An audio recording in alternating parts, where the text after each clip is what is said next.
Hi guys! This video is about art criticism, the 4 steps of formal critique in art, and why we do it and how to do it properly. This will help you not only understand what you're looking at when you look at different pieces of art, but it will also help you create art because you will kind of know what you are looking at and judging in other artworks, and then you can figure out how to judge and look at your own. So the 4 steps of art criticism, what are they? So critiquing artwork is like playing detective. You have to kind of assume that the artist has a secret and they're trying to tell you something. Like there's a secret message. A lot of times what we do when we look at art is we make a snap judgment. We look at it and for 1 second we say, oh, I don't like it. But a lot of times, the interesting part of art is that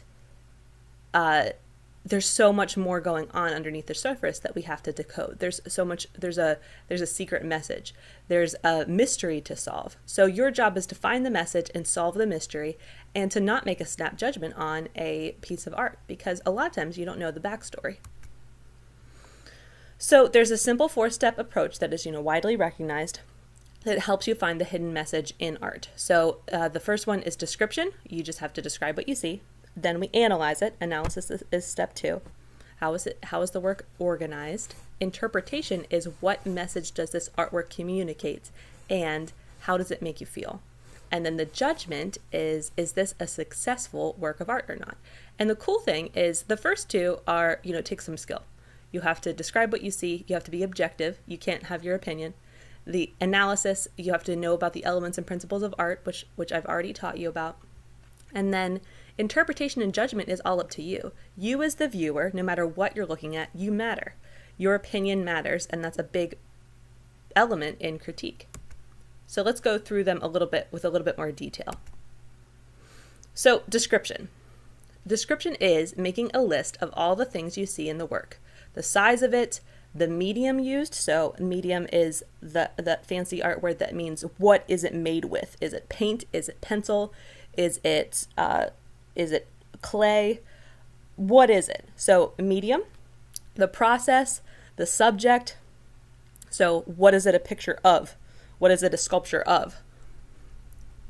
Objects that you see, details, elements of art. So you must be objective. So you shouldn't have an opinion at all. You are just looking at it. In fact, I had a teacher in college that said that you in the description process you should be describing it as if you were describing it to a blind person and trying to get them to understand what they are seeing. If you were describing a painting to a blind person, you wouldn't necessarily start with your opinion. You were just going to tell them what you see, and that's what the description process is. I'm not going to be too hard on you in this exercise, but when I did this in college, this description was 3 pages typed of a 6-page paper. So that is how detailed you can get. I'm not asking you that detailed, but I do want you to be extremely detailed when you describe a piece of art.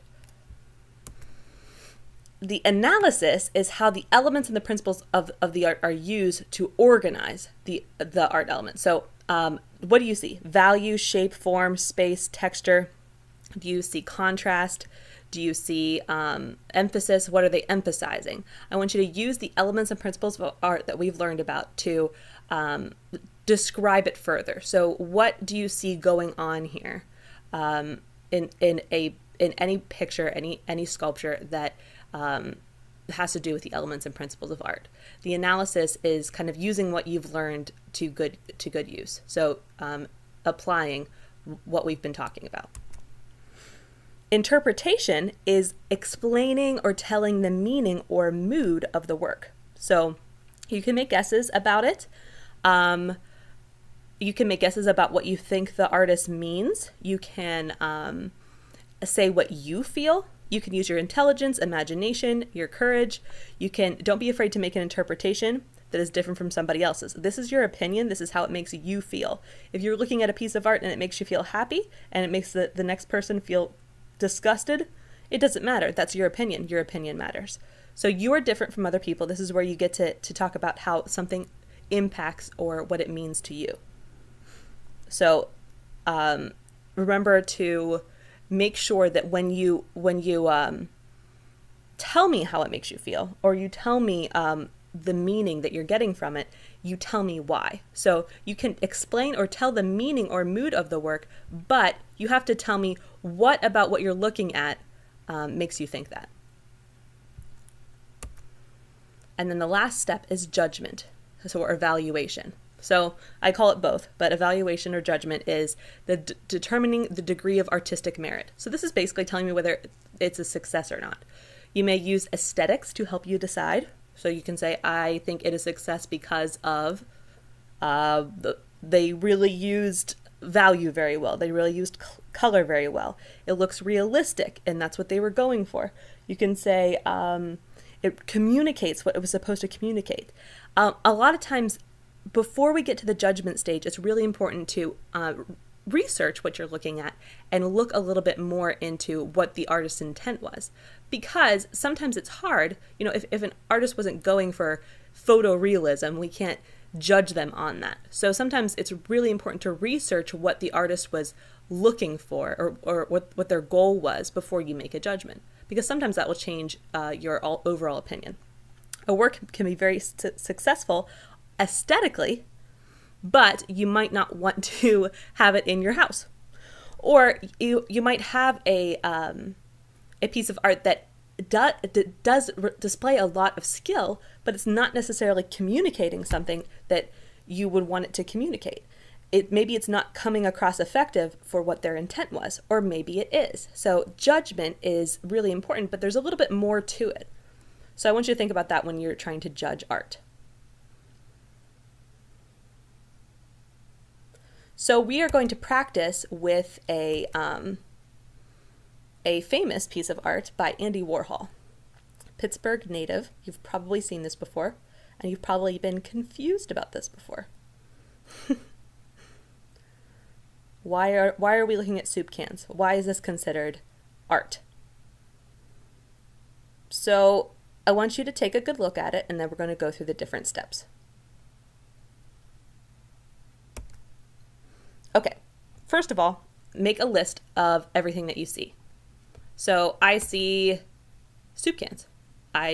They have a red label. They have a gold seal on them. They have words. They say best noodle soup. It's Campbell's. I've had that before. There seems to be 1, 2, 3, 4, 5, 6, 7, 8, 9, 10, 11, 12 by 1, 2, 3, 4, 5, 6, 7, 8, 9, 10. So 120 cans. There's cursive writing on the top. They're not identical. Like I can see the lettering is different in this one than in some of the others.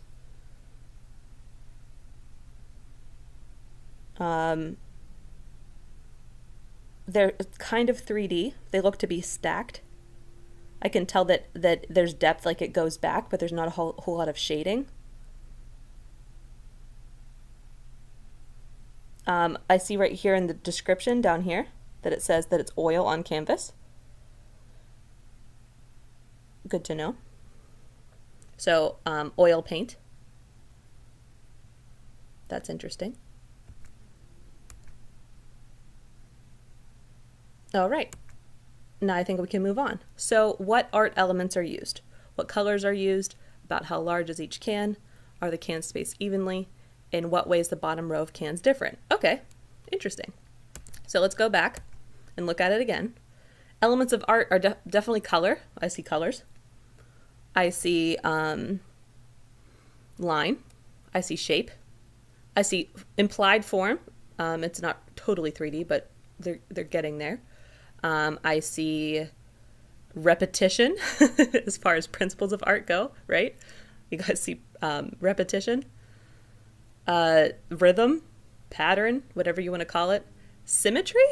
I could cut this down the middle and it would probably be the same on both sides. So I would say it's symmetrical, so that's how it's balanced. I would say that we already said there's 120 cans, and it's interesting because it says that in what way are the bottom row different?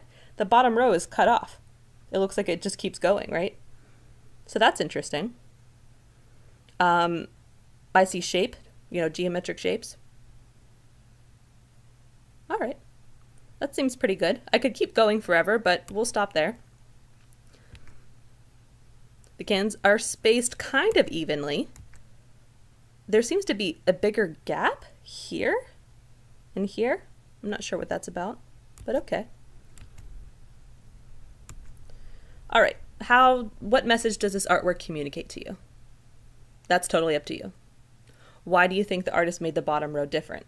See, I jumped the gun. I think that it's because he wants it to seem like it just keeps going. Why do you think the artist spaced the cans as he did? That's up to you. Why do you think he did that? And then what do you think that the meaning is? I think that it makes me feel kind of friendly. I don't know. It seems comforting to me because I had soup when I was younger. It kind of reminds me of maybe staying home from school, being sick. I don't know.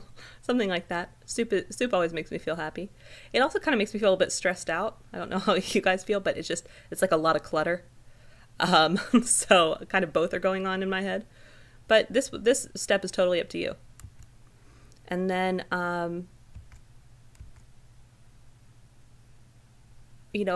forming a conclusion, that's totally up to you.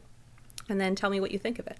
So, but first, like I said, we have to do some research. So this is Andy Warhol.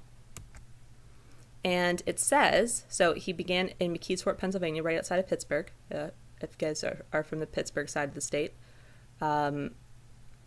maybe you've been to the Andy Warhol Museum. He was a painter, movie director, producer, and publisher. He's very interesting. And he was a leader of the pop art movement, an art style that celebrated images from contemporary culture, such as comic book characters, everyday objects. He did a lot of celebrities. If you've ever seen his Marilyn Monroe's. He believed that the things that we see every day, commercials, advertisements, that's art. So he kind of celebrated that and made it fine art. So his favorite subjects included celebrities, product packaging, as in 100 cans. When asked why he chose soup cans as his subject, he explained that he had soup for lunch every day for 20 years. So that's how many soup cans that he consumed. So that's when you go back to the last step. So if he was the leader of the pop art movement and he's trying to bring attention to or make everyday images that we see, advertisements, celebrities,